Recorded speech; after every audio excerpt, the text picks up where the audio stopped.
critical discussion on creating dynamic work environments. It's called a panel discussion, all titled Crafting Winning Workplaces Where Ideas Ignite Talent Triumphs. So this is going to be great because we're going to explore spaces where spaces can catalyze creativity and enable talent to soar. Our panelists will dissect methods for developing an organizational culture that not only inspires idea generation, but also supports every team member in achieving their full potential. So please give a round of applause for our moderator, Tisha Kadluru, the founder of the Virtual Guru Online Learning. Thank you for being here. It's so nice to have you here. The stage is yours. Come on up as I invite your panelists. VJ, where's VJ? Matt Haven, you're coming up, the founder of Oldsby Z. And we have Adhut Thali, the MD and CEO that's going to come up from Arise BPO Solutions. Come on up to the stage. We're missing a panelist, I guess. Pardon? We're missing a panelist, I think. One person, yeah. VJ. VJ's right there. Yeah. He's slowly he's coming. right there. Okay. I see him. I called him. He's taking his time. It's the end of day 3. He's an alumni. He's been here before. He knows how it goes. Day 3, everyone's just a little more tired than they were day 1. Yeah, well, it's nice you made it. We're glad you're still here and joining us for the last couple sessions of the day. All right, take it away. I'll be back soon. Enjoy the conversation. Thank you, Rachel. You're awesome. You're welcome. Awesome. So, thank you, first of all, for all the people who are remaining in the room. So, we're going to talk about winning workspaces. And I know this is a topic that probably everybody talks about. Every leader, every entrepreneur, every company talks about creating those winning workspaces. But what does that really mean? Is it really about crunching numbers, getting the targets? What's a winning workspace? Let's start from there first. So Vijay, I'll go to you first. What do you think is a winning workspace? Very simply put, you've got to put it in the context of the local country context, cultural context. And a winning workspace is where everyone's voice is heard and valued. I love that. Right?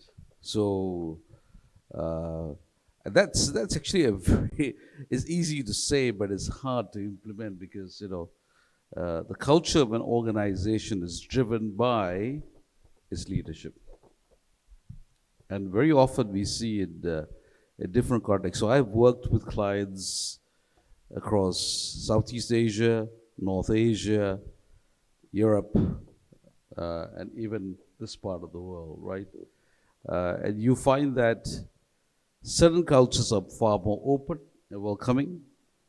Certain cultures we're willing to listen to ideas provided they add only XYZ value, right?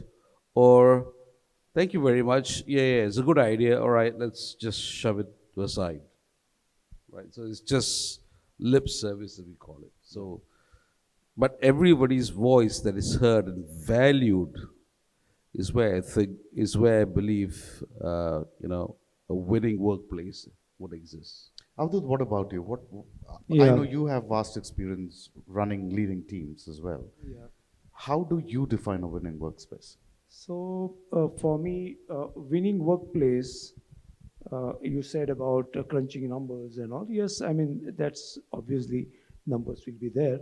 But what I feel important is whether we are, as a leader, in a position to win the trust and create the trust among the team. Now, that is most important.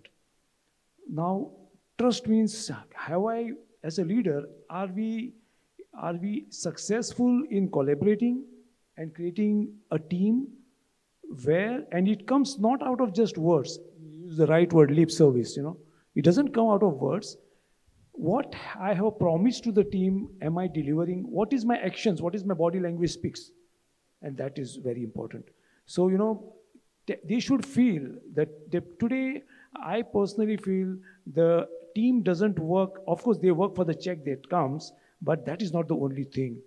Today, they look at organization as a place, their own place. Now, there's a difference between an employee and finding its own place. Now he should feel that this is a company where this belongs to me. And that comes over a period of time. That comes from the behavior of the leader. That comes from the what trust I have been in a position to create as a leader. Interesting. So I'm hearing that one, everybody's voice should be heard. And you're now saying as leaders, we build that trust. Interestingly for me, what I've noticed, and I travel around the world, I have more than 80 plus clients where I do organizational consulting, development consulting. For me, I think winning workspace starts when you start treating your employees like adults. Yeah. And this is where I see the major problem is the moment somebody becomes a boss or a leader, they start treating their team members as kids. Or at least that's their approach. In fact, a lot of leaders that I come across actually say, oh, my kids are brilliant. And what they're referring to are people who are 2 years or 10 years elder to them who work with them in the team. Yeah. A lot of times I see when a change comes up, everybody talks about this. And I think I had some great points I'm taking away from the previous panel as well in terms of how do you prepare your teams to be able to manage change. And I see again there a lot of leaders who treat their employees or their workers as kids. So they themselves are not okay with the change. Correct. They'll go into the teams and they'll become these QEC salesmen for the team saying, guys, there's some exciting thing happening. And the team is looking at them and say, you're an idiot, right? Don't you understand how this change is bad? So from that perspective, let me again go back to you, Vijay. What can a leader do to change this? Because saying it and acknowledging it in this panel is one, but if I were a young leader or a young startup owner, how do I create the space where people's voices are heard and people feel trusted? And I'll come back to you in a minute, but Vijay, I'm curious to know what you have to say. I'll share my own personal experience. I've been, prior to me starting my practice, I've been a CXO for 17 years. And I worked in 6 different countries, right? So 6 different cultures I have to deal with. And even in my last role as a CEO, my entire team, my CX team was Gen Y, and my entire organization was Gen Z. And in all these 6 postings I had to adapt the way I led the team. So I realized that when I got to, and let me talk about the ones where I had a complete Gen Z, Gen Y, then myself as a Gen X, right? And for your information, the average age with me on board was 24.5. Wow. So take me away, I was only 22 years old. And what I had to I realized was with the younger generation, the line of trust that you allude to is very thin. It's very, very thin. So I had to be vulnerable. There were things that we sort of, we don't have the answers to everything. So being vulnerable is very, very crucial, right? I say, I don't know the answer, but let's all find out together. This is exactly the same, approach I do with my daughter when she comes, and you see Gen Z kids, they'll ask you a lot more why questions and what. Why do I have to do math? What's the purpose of math? I hate homework. Why do we have homework? Right? So we navigate those conversations. I would say, I don't know. And there have been instances where as a leadership team, we were blindsided. And I actually stood up in a town hall and said, guys, now we have to do a little bit of cleanup, right? And this is the reason why this is thing. And I apologized to my team. I said, we did not see this coming as a leadership, and hence you and us are having to do this together. So I like what you're saying, Vijay, because essentially on one side you're saying be a role model, really show them, what you expect from them. Yes. But what I also like about the story that you just shared is your vulnerabilities as a leader. It's equally important. Because what are you creating as a culture in the team starts with you, because people follow their leaders.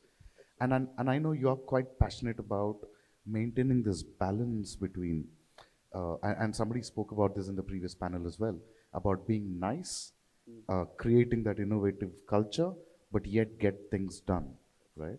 So what are your thoughts, Abdul? how do you look at leadership at the crux of creating these winning workspaces? What are your thoughts? Yeah.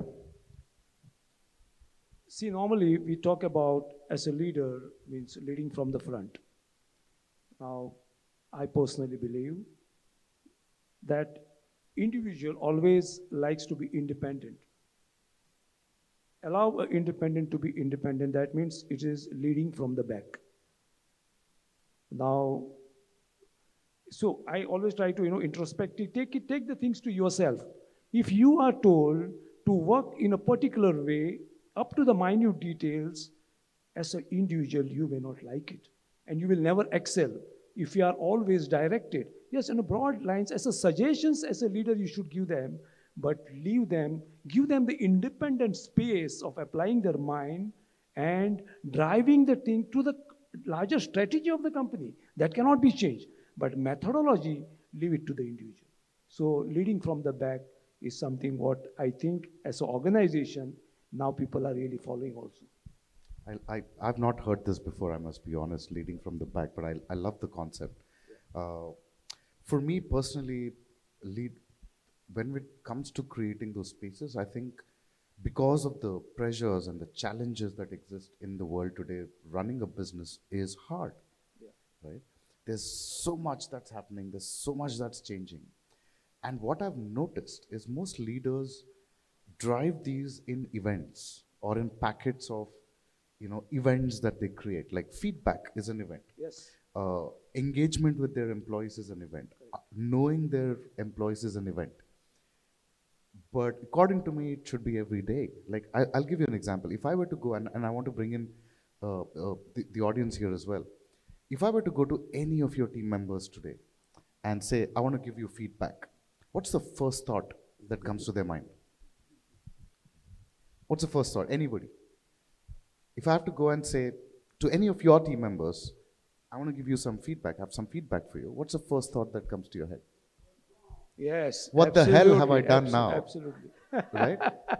Where did I screw up? Yes, yes. And when I ask leaders, what's your right intent in giving feedback to your team? They always say, I want them to see better. I want to improve them. Yes.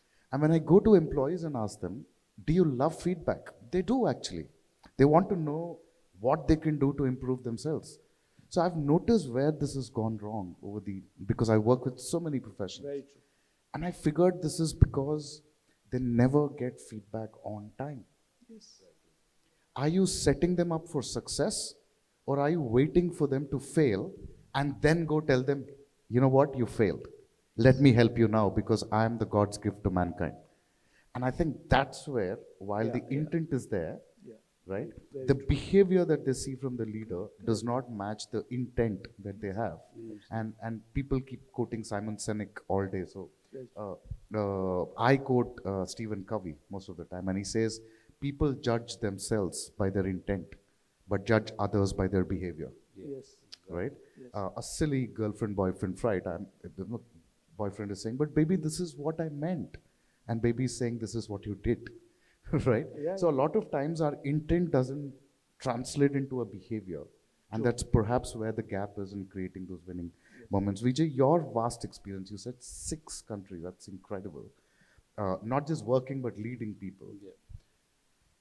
Does culture somewhere play a part in how people look at what's a winning space? Because I know, coming from where I come from, for us it's always very competitive because we have a lot of people that we need to compete with, and our idea of winning could be quite different to somebody maybe from Denmark who prioritize mental wellness more than anything else. So what are your thoughts? How do you balance this out as a leader? Absolutely. I think, we take the point of leading from the rear, but there are times in certain cultures you have to lead from the front. Right? So I'll give you an example of Thailand. Right? So I've been in ASEAN a lot. I've been in Laos, I've been in Cambodia, I've been in Thailand, I've been in Indonesia, which is a dynamic, all these are heavy-duty countries from culture, right? Very extreme. Now, I find the Cambodians very curious. So, let them, lead from the back, let them be curious. And then you have the Thai, and the education system is such that you're only expected to comply and execute. And so you have to come from the front, roll up your sleeves, and work alongside them. And be prepared to create the safety net that when they fall, you say, "Thai, my padrai." It's okay, right? And the feedback mechanism you're talking about, right? So feedback, I keep saying this to all my teams, even my leadership. Guys, feedback is neutral. I repeat this order. Feedback is neutral. Our attitude towards giving feedback and receiving it determines whether it's positive or negative. Now, more often than not, and this is what I've observed, 90% of the leaders do not know how to convey feedback. And this is where when I talk to leaders and I work with them and I mentor CEOs as well, you got to understand the various speech acts between assessment, assertion, declaration, promise. So are you making an assessment of the situation or making an assertion? So, the choice of words, right? So if I'm upset, I would say, no, I'm experiencing some frustration with what's out there, rather than saying, "You've made me upset." See, choice of words, language, and in different cultures it plays a part, right? It plays a part. So you go to Thailand, you want to give them feedback, you have to show them. You come to Cambodia, you can explain to them, right? You go out to Indonesia, I can go out to the office and say, "Oi, come over here," and they all know what's going to happen. So you do need to first. That's why in managing teams, the first thing to appreciate is context, which is the local culture. I love that context and creating that environment where you are making an attempt as a leader to go take a few steps, understand from their perspective, than the other way around, which is traditionally most of the time. What are your thoughts? Yeah, so just to add, Vijay, what you said, yes, understanding the culture where we are working stands the most important. Yeah. While you're worked into different countries, I'll just take an example of India. So in India, even the culture in north or east or south or west differs. So our business is across India. And when we are dealing with teams in eastern part, our behavior of the leader has to be entirely different. So one has to be very cognitive about the culture, what is there into that community where you're working, right? So that's, and yes, very important is how do you give the feedback? I have seen most of the leaders, as you rightly said, they fail in giving the feedback. While giving the feedback, am I first trying to highlight all his positives and then come certainly as a suggestion where he can improve? Mostly doesn't happen. Yeah. So we, as by human, you are in anger and you just highlight his all negatives first. But believe me, everyone doesn't have everything positive. There is something lacking in everyone. Can we appreciate his positives more, highlight, and then make efforts to make him more productive or improve or whatever is the job of the leader, is what I feel. Love that. Can I just add one more point? I think one of the things right now we're seeing is that we're already witnessing and experiencing this, that teams are becoming more multi-generational, right? X, Y, Z, some places still have boomers in their midst. Now, you need to understand that when you give feedback or you give suggestions or you're trying to initiate change, there's a different way to explain this to different generations. Now, if you ever experienced staff, you would want to always talk, and you're making a change, to explain why that change is happening, how that change is affecting them, and what opportunities it creates for them. Once you go to a young employee, they don't ask you why, they just want to know what and how, because they know why they're there, right? So you cannot have a blanket approach in giving feedback or initiating change. Now that's, I think, a very important point to note, especially when you have a multi-generational workforce. So that's something I've been doing in my doctorate study, right? So we find a lot of very unique findings, in terms of perception of employees towards their leaders because of this communication style, which needs to be adaptive. I love that. I love that. In fact, one of the panels I was listening to, fabulous panels today, somebody was talking about employees connecting to their own values. More importantly than company values, because somewhere leaders need to look at alignment between somebody's values to the company's values. I personally feel that's a big step, because not everybody is as self-aware as employees, and to drive that as a culture in the organization becomes difficult therefore. So what I usually recommend people start with is, instead of targeting trust, target transactional trust. If I'm talking to my team, or if there is X amount of work that I get done through my team, that's a transaction. What can I do as a leader to first build trust at that level? And repeatedly, those actions over a period of time is what builds trust. Similarly, when I talk about connecting employees to their own values, I talk about aspiration management. Because most of the time, we lead without our knowledge in consequence management. Right? I'll give you an example. I come from India. I was talking about this in some other panel as well. In India, a lot of people, so again, let me ask this question to you guys. You know, when people ride bikes, they have to wear a helmet, right? Yeah. Why do they have to do that? For safety. Safety, correct? How many people in India actually wear a helmet because it's for safety? Very few. Why is that? Again, so that's seen as a compulsion, you know. Yeah, because if I don't Yes, wear a helmet, yes. there's a There's a 10,000 rupee yes. fine. And that's how governments have always led us. If you Yes. don't wear a seat belt, 10,000 rupees Fine, fine. fine, yeah. So what do people do? In your absence, when there is no cop, They just the guy takes out his helmet, puts it in the front of the bike, and when he sees a cop, he'll put it back again. Why? Because we've been conditioned to lead people in consequence management. Yeah. So there is a city in India called Prayagraj. They tried something differently about 7 years ago. Now it's a standard everywhere.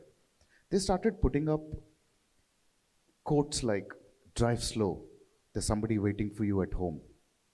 And they saw 36% lesser traffic violations that year. What people connect to at a very basic level is aspirations. Yeah. Where do I want to get to? And then comes values later, because that when they focus on their aspirations over a period of time, that makes them aware of their value system, because now they know what they aspire most of the time. Can leaders role model that today is perhaps where the difference between a winning workspace that stresses people out, a company that's winning, but the employees are failing every day, or a winning space where... So in all of this, let me come to you, Abdul, first, and then this time I'll go to Vijay next. There's a lot of talk about AI, there's a lot of talk about tech tools. What are your thoughts? I mean, at a employee to a leader level, is technology a hindrance, or is it something that can empower and enhance those human relationships that we talk about at work? What is your perspective personally? Is technology a hindrance to the human connect when it comes to a leader, or it enhances it? What are your thoughts? Yeah. See, I feel AI is a tool. So it is empowering us to simplify the things. All routine mundanes, what we were trying to do for decision making, the decision making should happen. We get a more analytical data for us to analyze properly and take decisions. So used in the right perspective, it is not a hindrance between that, and it is rather a tool, is what I feel. Awesome. I love that. Vijay, your thoughts? For me, AI is actually an enabler, right? It's an enabler that allows you to focus on the right activities. Now, I've always asked all leadership clients I've met this question: what is your primary activity as a leader? And they will tell me, it's results, is this, is that. I said, no, your primary activity and responsibility as a leader is to have conversations. And if you have so many things to navigate, when do you find time to have conversations? And so AI actually produces these insights for you, so that when you go in there and you know exactly what conversation to have. Now, you may not see, for example, what your mid-level managers are doing, but you look at a data point and they say, oh, wow. And you go over there and I say, hey, you guys have been amazing. So what did you all do differently this month? I'm so curious. That one simple question just tells the employee, you are interested to know how they're doing. So you got to look at AI in that context, right? That our role as leaders is to have conversations. But what do? We are often involved in death by meetings. Death in our own meetings. We die in our own meetings. I remember one of my team members once sent me a, a photograph of a T-shirt. Thankfully, they didn't gift me that T-shirt. It said that could have just been an email. Right? The problem with workspaces today is we get into meetings that should have been accomplished on an email, and Yep. we fight on emails that requires a meeting.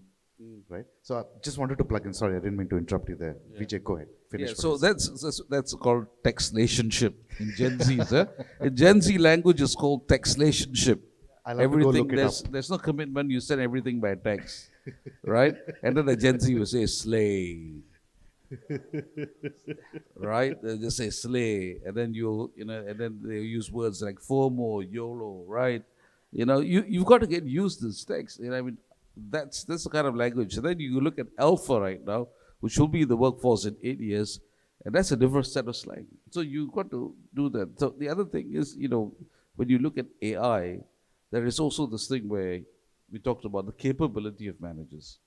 Now, one of the softwares I've evaluated recently was a performance management software, and this is absolutely what I think is very important. We spend a lot of time doing personality profiling on individuals. It's all this is control environment, but we don't train the person where this is your personality.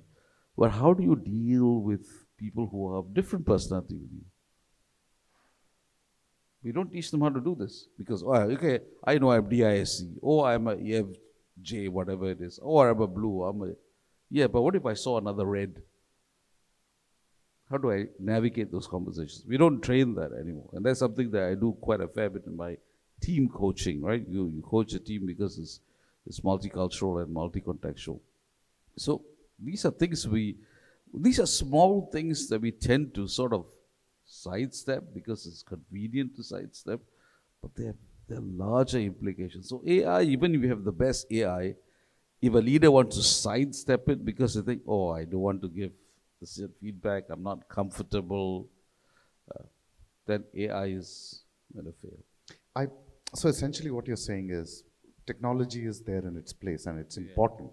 We are not dismissing AI right now, but there are certain aspects of human connects that are opportunities for leaders that one cannot miss as a leader is what you're saying. I'm so happy that you say that, Vijay and Avdut, because in one of my TED Talks, I actually talk about AI versus AI. AI being the artificial intelligence and the other AI being our ancient intelligence, right? What AI probably is today is making our lives easier, empowering our teams to get things done faster, effective way, more productive way. But the ancient intelligence probably tells us how best to connect with another human.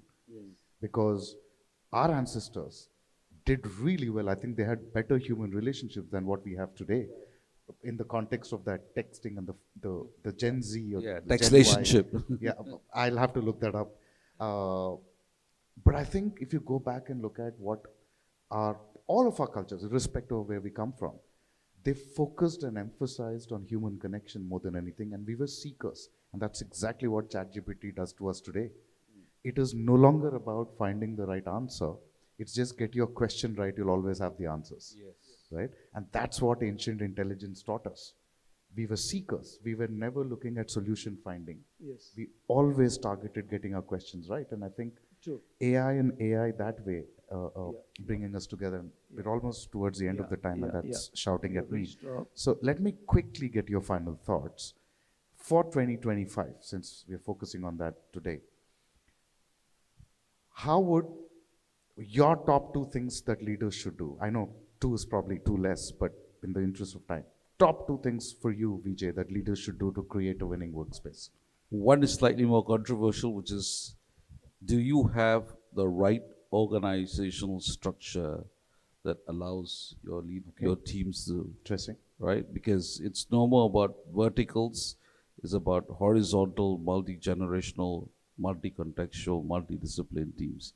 These are the ones that are going to make a difference. Speed, right? It's not about the big fish eating the small fish. It's about how fast the small fish is swimming than the big fish. That's first.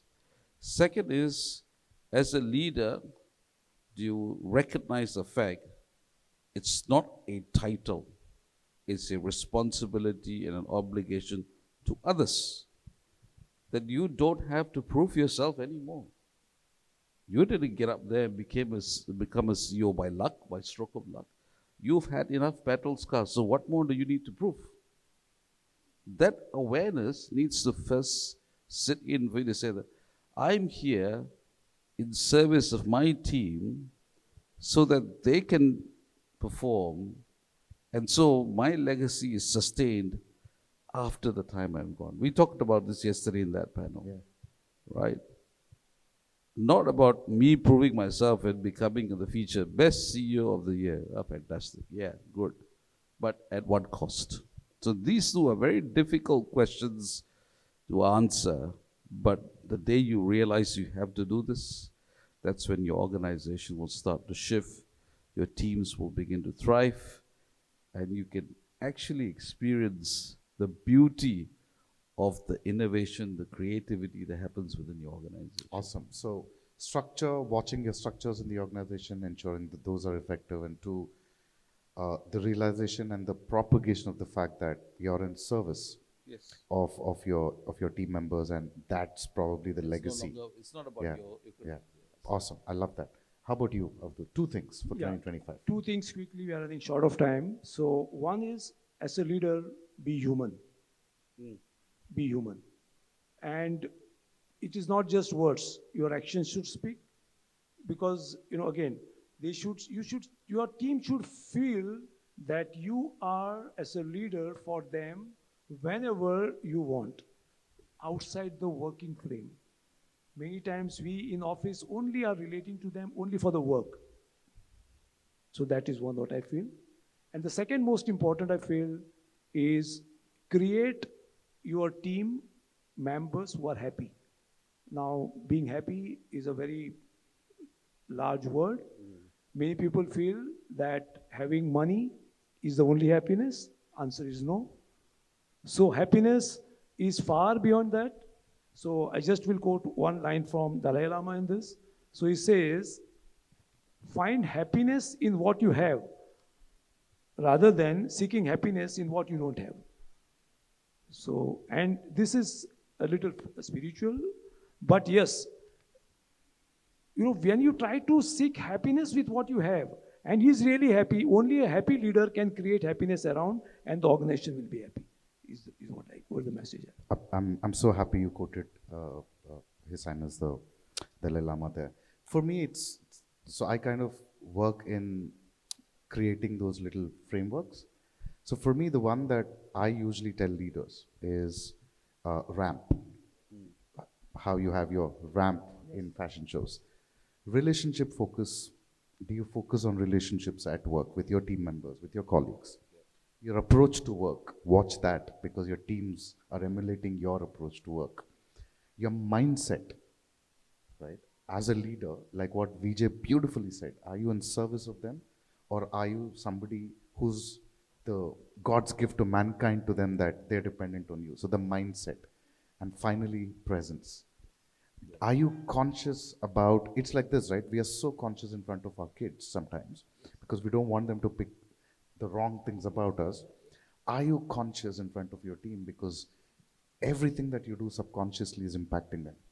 So ramp, relationship, approach to work, mindset, presence.